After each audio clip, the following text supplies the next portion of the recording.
In this first volume of the Play Pool video series, we shall be covering these basic skills of the game so often neglected. Learning how to address the table and adopting the perfect stance. Forming a strong bridge hand, so vital for successful play. Actually holding the cue correctly. You'll be amazed how this improves your game. Professional techniques will teach you how to sight all your shots accurately first time, every time. Perfecting a smooth cue action, crucial in your progress to the highest levels. Adopting the correct stance when playing pool is one of the first skills to master if you wish to improve, as mistakes made here can affect your whole game. A common fault prevalent amongst amateur enthusiasts is that they have a tendency to rush in and hit the balls without stopping to think properly about their current position on the table, and therefore the type of shot that should be played. As Jason is now demonstrating, it is essential to remember to take sight of the shot before you get down on the table to play. You will often see inexperienced players shuffling about and adjusting their stance once they are down. This tactic will only serve to ruin the rhythm of your stroke, and the usual penalty paid, as we can now see, is a missed shot. More seasoned players make sure they choose the correct position before approaching the table. Pay careful attention to Jason's textbook stance. The feet are planted a comfortable distance apart to enable him to get his chin right down onto the cue, as we see now. If the feet are too close together, the back leg will bend and make the whole stance unstable. This must be closely guarded against at all times. The weight should be placed slightly forward on the front leg, with the back leg rigid, acting as a bracer. Placing equal weight on both legs instead of leaning into the stroke will cause the head to jerk off the cue as the stroke is delivered. The front leg should be bent slightly, paying close attention not to let the knee drift outwards, which is a frequent error and results in a marked loss of cueing accuracy. In order to be able to cue straight, the front knee must point in the same direction as the stroke, as should the front foot. Most British professionals believe in getting the chin right down to the level of the cue, as the nearer the eye is to the actual line of aim, the more accurate that aim is likely to be. Whatever head position is adopted, one basic rule remains constant. During the movement of the cue, the head must not move at all. Ideally, if possible, it should remain completely still until the object ball is in the pocket or has come to a total standstill. Resist all temptation to end your cue action with a flourish or violent movement of the body. It may look impressive, but it will do nothing to improve your game. Some aspects of a perfect stance may feel awkward or uncomfortable at first, but with practice, the adoption of the correct stance can make all other facets of the game easier. Let's go over the main points again. Remember to take sight of the shot before you get down to play. Keep your feet a comfortable distance apart. Position your weight slightly forward so your stance is leaning into the shot. Never fall into the trap of adjusting your stance once you are down at the table. You'll miss the pot. The back leg should remain straight at all times during your cue action, steadying the shot. The front knee should be slightly bent, taking the weight forward into the stroke and allowing you to get your chin right down onto the cue. Avoid jerking your head off the cue as you strike the ball. With the exception of your striking arm, aim to remain completely still during your stroke. And don't end your cue action with a flourish. With practice, all these skills will require little or no effort and will become a natural part of your preparation in forming the perfect stance.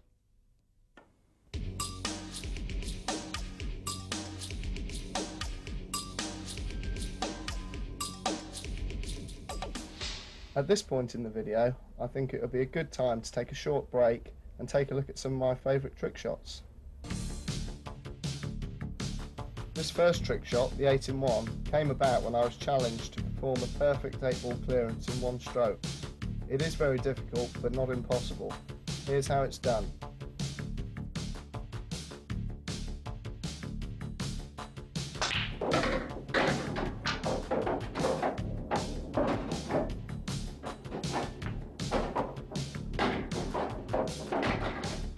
Pretty impressive, eh? If we switch to the overhead, we can see that I cannon the 3 reds in.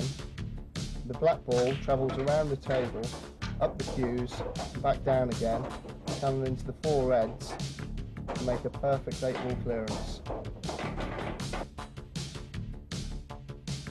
If attempting the 8-in-1 shot gives you a nasty headache, which I promise you it will, this next trick shot is perfect for you. I call it the backflip. The idea is to hit into the cushion in such a way that the aspirin is flipped into the glass. Now watch again at the table side camera.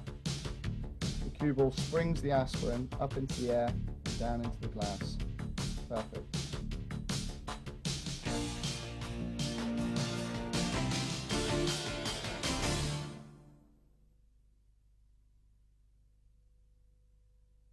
The next section we shall be covering is the bridge. A firm, solid bridge hand is imperative to achieve accurate striking of the cue ball.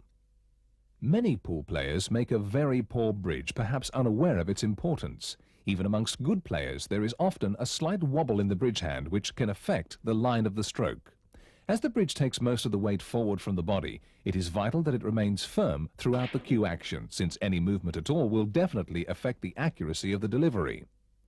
Notice how Jason's bridge hand is rock solid and does not move at all during his cue action as he is addressing the ball. The importance of this cannot be stressed enough, as the bridge forms the basis of many of the more complicated strokes we shall be discussing later.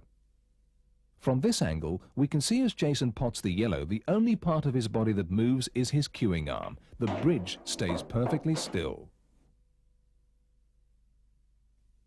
Where there is room on the cloth, as with most shots, the correct method of forming a strong bridge hand is quite simple. Having first decided on your stroke, address the table, and positioned your feet in the manner we have discussed, stretch your bridging arm right out and place your hand on the table with all fingers splayed as widely as possible.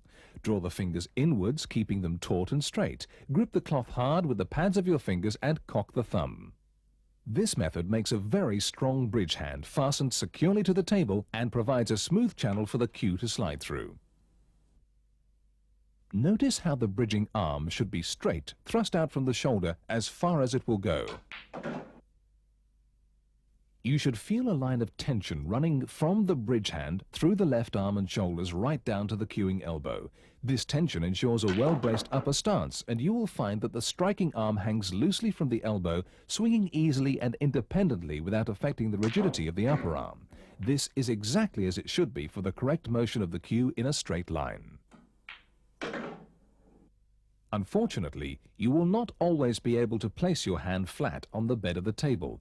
There are occasions when you have to bridge over a ball or a group of balls to play the white. In this situation, the only contact the bridging hand has with the table is through the fingertips and is therefore far less stable than with normal cueing. A change of stance is also required to a more upright position. For these two reasons, when faced with this sort of problem, it is advisable not to attempt difficult or dangerous shots. Another situation where it is impossible to form a normal bridge is when the cue ball lies near a cushion. Trying to play from the edge of the table can be a nightmare for some beginners and often results in embarrassing miscues. As we can see in close-up, even though the fingers provide the only support on the table, it is still very important to make the bridge as steady as possible. To achieve this, a good stance is required. Notice how Jason's bridge hand remains perfectly still as he pots the yellow. Hitting the cue ball at pace when it is on or near the cushion, as Jason is now demonstrating, is not easy at all. The extra speed in the stroke will exaggerate any flaws there may be in your bridging. When playing a powerful shot, you need to bring the fingers right back to the edge of the table to allow a longer backswing, but be warned. Because this position offers even less support, there is a greater tendency for the bridge hand to waver and lose control of the stroke. So, whenever possible, avoid playing power shots from off the cushion, as it is very difficult to strike the cue ball accurately.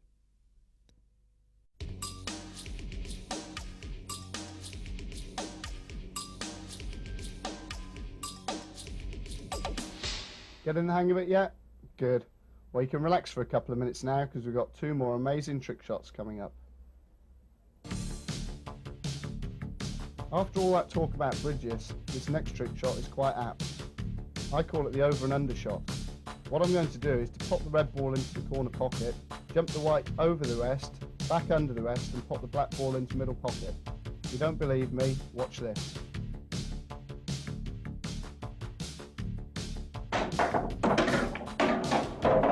As you can see, I'm bouncing the cue ball into the red, put it into the corner pocket, sending the white over the rest with enough backspin to screw under and pop the black into the centre pocket.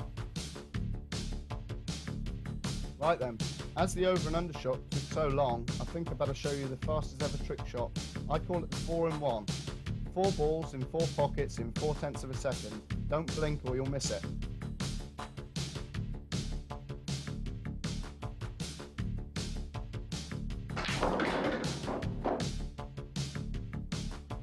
I told you not to blink. As we can see in slow motion, I'm forcing the cue ball down the centre of the table, potting all 4 reds in under half a second.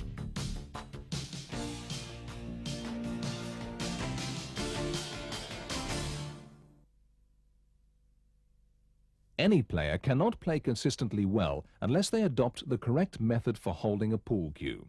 The most common error is to grip the butt of the cue too tightly, promoting a snatching stroke and hindering the all-important follow-through, which we will discuss later.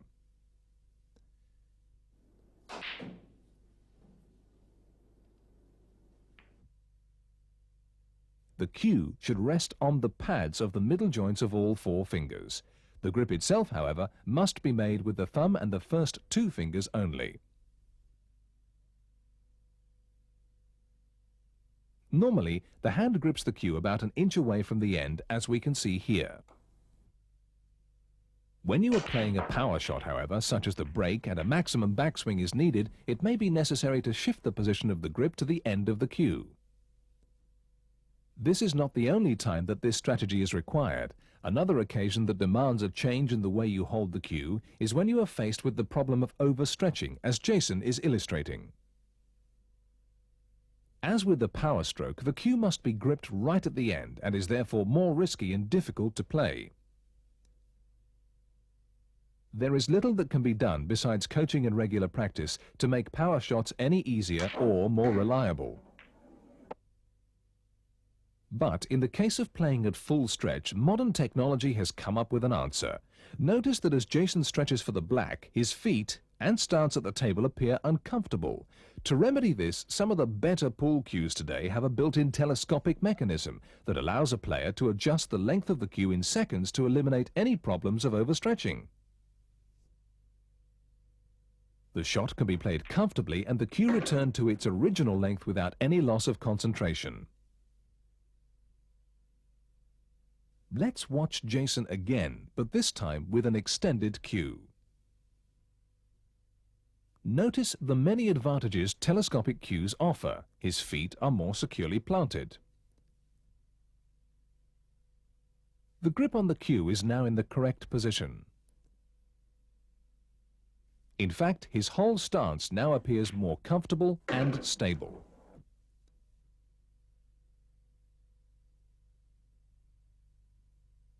Yet another type of shot that requires a change of grip, and one that most players find difficult, is playing the cue ball very slowly. For these shots, it is necessary to move the grip up the cue to shorten the cue action. This strategy is particularly useful when you are playing a snooker and just want to roll the white ball slowly behind an object ball.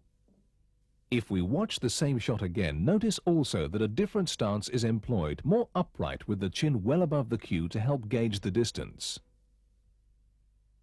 During play, you must try to avoid tension in the finger and arm muscles, but at the same time guard against being too relaxed. These faults will ruin your timing and merely serve to increase the probability of error. A clever way you can assess the degree of firmness needed in the grip is to put your cue on the table and pick it up by the butt with your cueing hand. The pressure required to take the weight is roughly the pressure you should use to hold your cue during normal match play. It is important to get this right if you are going to be able to play some of the more advanced shots we will be learning later on in the series.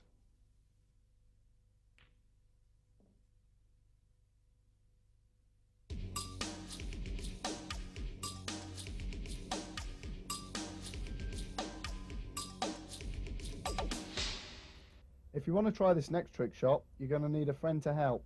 I hope he's watched the previous coaching section, because if he doesn't know how to hold the cue properly, it ain't going to work. I call this shot the rail spin. What I'm going to do is bounce the white off the red onto the rail with enough backspin to screw behind the yellows and pop the black off the piece of chalk. If you thought the last trick shots were good, you ain't seen nothing yet.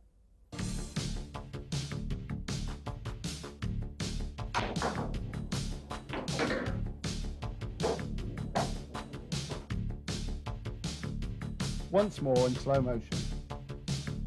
The white ball jumps up onto the rail with enough backspin to finally pop the black.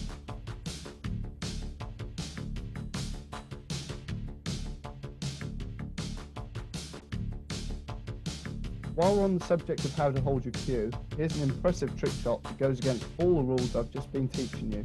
It's called the masse. You may have heard of it.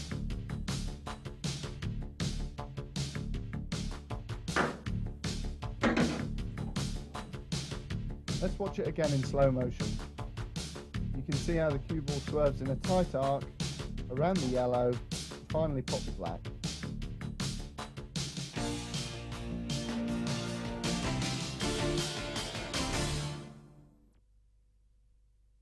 Striking the cue ball just where you want and intend to strike it is perhaps the most difficult thing in the game of pool. It is without doubt the most important. The cue must remain practically horizontal all the way through the stroke. It is also vital to maintain a flat action and avoid any lateral movement whatsoever during the delivery. This rule applies whether we are studying the bridge hand or the cueing arm and stance as a whole. It is important to get this right, as the consequences if you don't will greatly hinder your progress. If the cue is swinging sideways at the moment of impact, the chances are you will not strike the white along the desired line of aim, and it will be thrown off its course. Hopefully by now you are already a more competent pool player. Once you have mastered the techniques of approaching the table and adopting the correct stance, as Jason is once again demonstrating, you will be ready to move on to the next stage. This is learning to strike the cue ball on exactly the intended spot after bringing the cue through in a straight line. This process is called the cue action. There are 6 main points to be taught in order to control and maintain a reliable cue action. Practice strokes. Backswing. Pause. Strike. Follow through. And stop. The practice strokes, or feathering as they are sometimes called, are the initial movements of the cue before actually striking the white. The importance of these strokes must not be underestimated, as they are essential to help with your rhythm and timing whichever shot you want to play. Of course, when you are playing, you will probably never notice this part of your cue action, but if you got somebody else to watch you, they would possibly be able to gauge if you are playing well or badly purely by analyzing the way you are feathering. Take a look at Jason in action as he executes a perfect 8-ball clearance. Pay particular attention to his practice swings and notice how they are steady and rhythmic for each shot.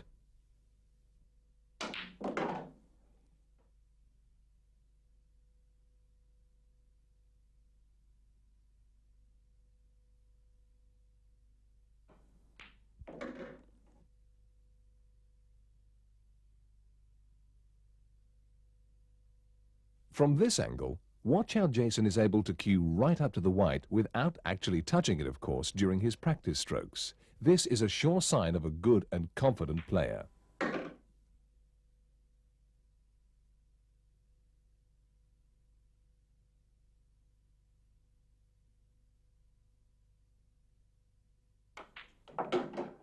When you are in top form, the number and length of your practice swings will remain constant, as we are now witnessing, but will more often than not vary if you are slightly off your game.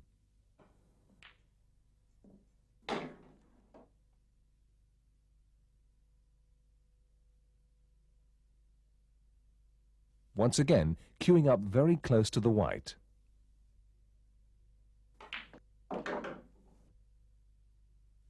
This has been a perfect illustration of how steady practice strokes will promote accurate timing, so crucial to all other aspects of the game, which, as we have seen, can make an 8-ball clearance look easy.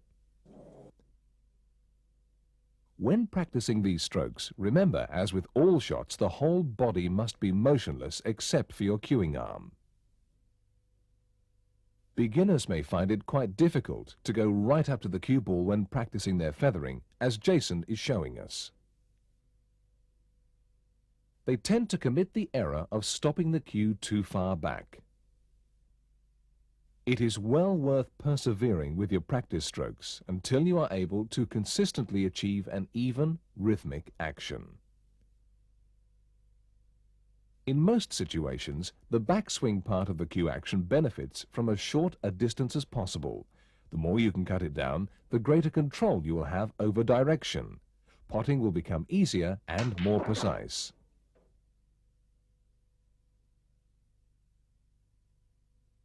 Of course, it is not possible to restrict the backswing in all situations. A power shot, for instance, would require a longer backward stroke and not simply a faster delivery. The important thing to realize is that the way you bring the cue back will dictate what happens throughout the rest of the cue action.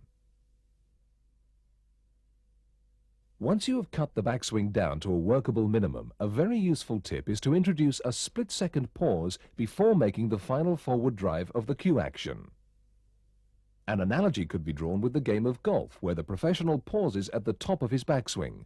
Note how Jason pauses here before finally striking. This pause will give you time to secure complete control of the cue and will prevent many common faults we have already identified, such as head movement and snatching. It brings about better potting and enables you to gauge the desired pace of the cue ball. The next element of the cue action to examine is the strike. Whatever the type of shot you are playing, you must be positive with the hit itself. A hesitant, jerky stroke like this is no good at all. Back in the studio, we see, even if you are playing a very gentle shot, a clean, firm contact between the tip of the cue and the white ball is still required.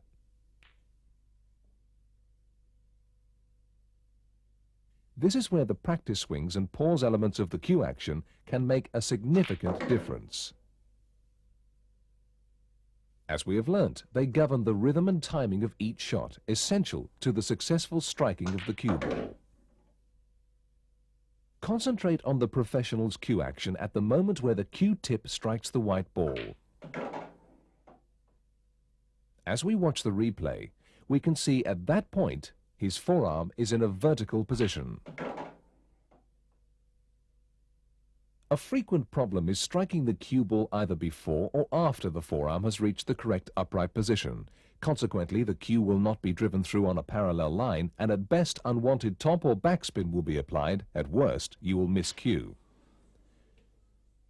Whilst we're on the subject, the use of any type of cue ball spin, be it topspin, backspin as we now see from the overhead camera, or without doubt the most complicated of all, applying side spin to the white, should not concern you at all at this stage.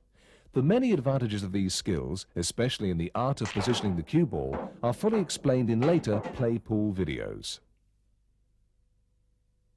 The same principles of keeping a cue horizontal applies to the follow-through, a crucial part of any cue action. Obviously, you have to stop the cue at some point, but the extent of the follow-through depends on the type of shot you wish to play. If you are unable to master the follow-through concept of the cue action, you are going to find cue ball positioning very difficult indeed. Probably the best way to illustrate the effect varying the length the follow-through can have on cue ball control is to sit back and watch the routine Jason is executing here. All 4 yellows are roughly the same angle and length of pot, but for each one, Jason is employing a longer follow-through than before. You will notice that the speed of each stroke is approximately the same, so pace is not the reason for the differences we are witnessing. As he pots the final yellow, it is obvious that changing the length of the follow-through is the cause for the resulting positions of the cue balls.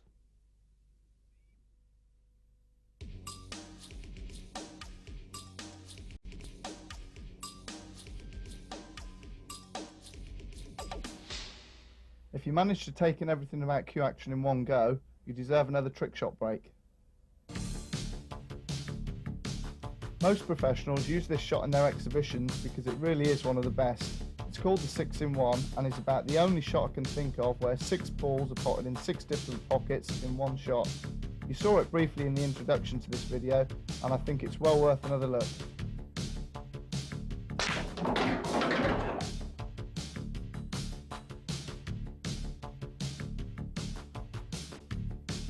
As you can see, I'm forcing the white through the pack of yellows, pop one in each of the pockets.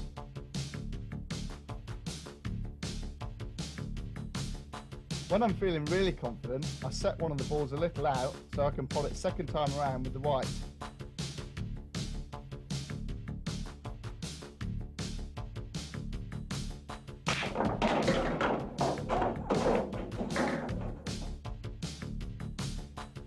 A similar looking shot to the 6-in-1 is the black pearl. It seems impossible to pot the black ball from this position. It looks completely trapped by all the reds. Not true. Watch this.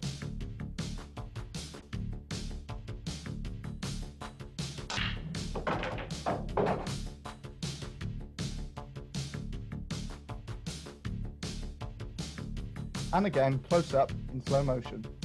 See if you can figure out how it's done.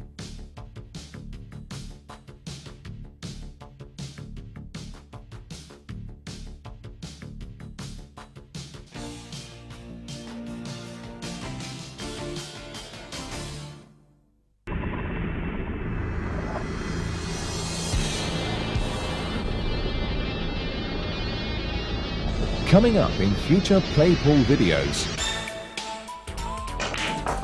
Learn how to make the most of your break.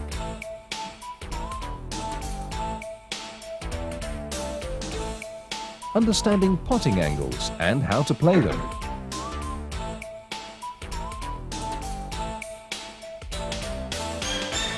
Tips and hints on how to double successfully.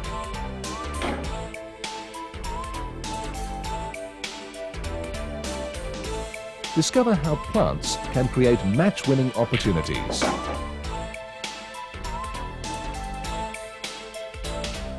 The secrets and strategies behind complex set shots.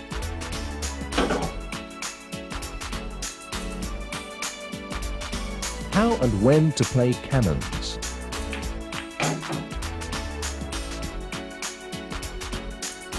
Learning how to engage backspin on the cue ball.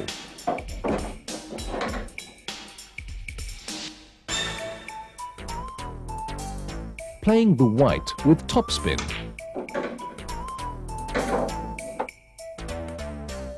Conquering the difficult stop shots.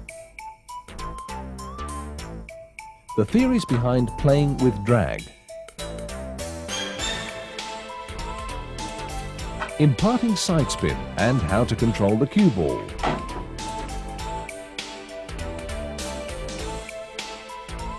How to make complicated reverse side spin look easy. Impress your friends with some great swerve shots. Making the most of your practice time.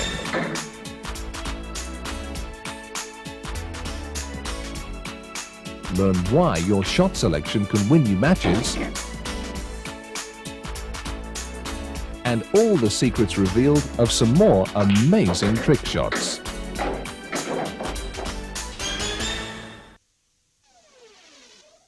The unique telescopic cues featured throughout the Playpool video series offers any player unrivaled quality and versatility. Missing shots through overstretching can now be eliminated, as the professional is demonstrating by simply extending the concealed mechanism, any shot is always within reach.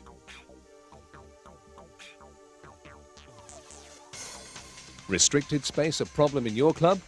Not anymore.